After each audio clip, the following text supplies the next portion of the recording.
So as we work with this, we may want to also have control over the click track. So if we're doing a music track, we could activate the click track and the level of the click right here.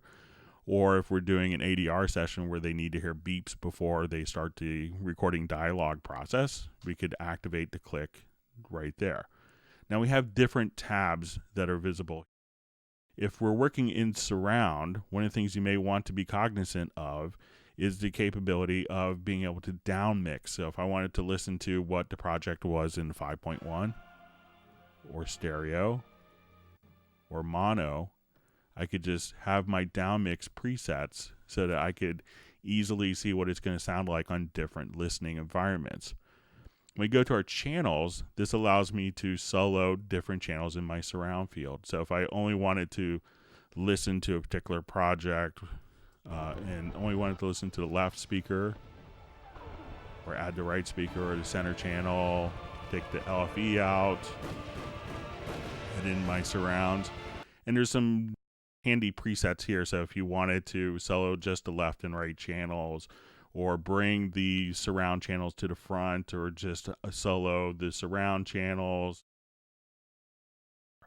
Now, earlier we had defined our different groups or stems. So if we come here, we could actually listen to our different monitor sources here. So as we're kind of playing back our projects, I could say, okay, I want to listen to the 5.1 mix, but let's say I just want to listen to sound effects, or just music, or dialogue, or background.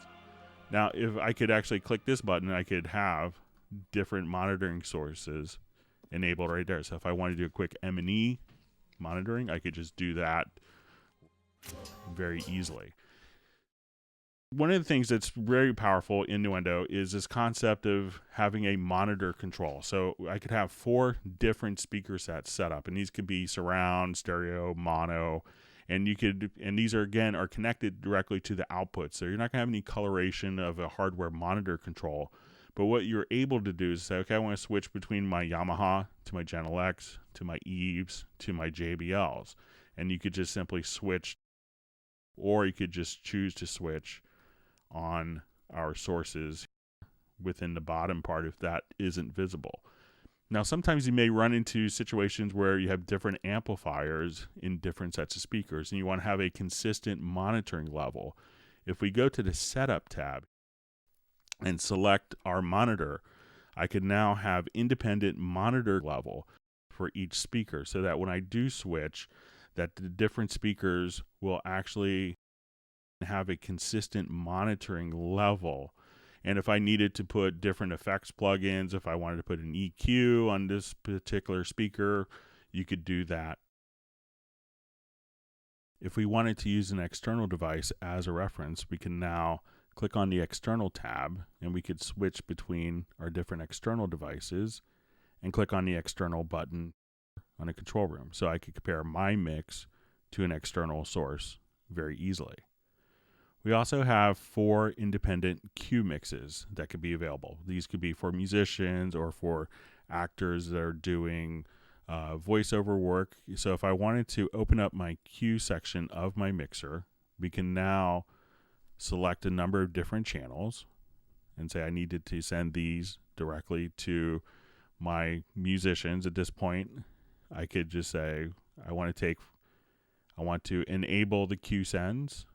And then at this point for this, I wanted to use the current mix levels for those particular tracks. And then I'm able to adjust the different volume levels for different tracks if necessary. But I could do this easily for all of my different cue mixes. And then if I needed to, we could just go to our cue mix. And if I could now listen to the different cue mixes that the different actors or musicians can hear. We could also pick and choose whether the metronome is being sent directly out to the cue mix, whether they're hearing the talkback. So if I click the talkback here, my microphone that I defined in the VST connections can now be routed so that this person can hear the talkback, but maybe this person cannot. So you could have these individual settings so the person could hear the mix, their QMix or the external reference source that you have as well. So if this is coming from an iPad and they wanted to get a feel for how this was said, you can now just kind of come here, listen to the external source or to the mix source.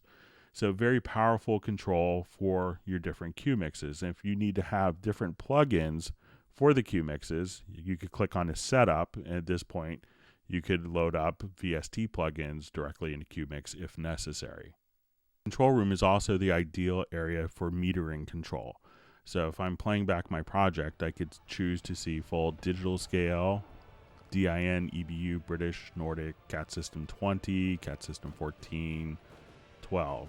Sometimes you may want to see both the meter and the control room volume control. And if you click on the CR button here, you get mini meters where you could switch between your different sources and see metering as well. One of the things that's really kind of taken over, especially in the broadcast industry, is loudness metering. So once we have the meter tab selected, we can now go to the loudness tab. And at this point, we could just adjust and see all of our loudness units, or LUFs as some people call them. And we can see if we're going to be compliant and where our mix is sitting for our loudness unit standards. So as you can see, the control room in Nuendo 7 is incredibly comprehensive and powerful and solves many problems and replaces a lot of hardware.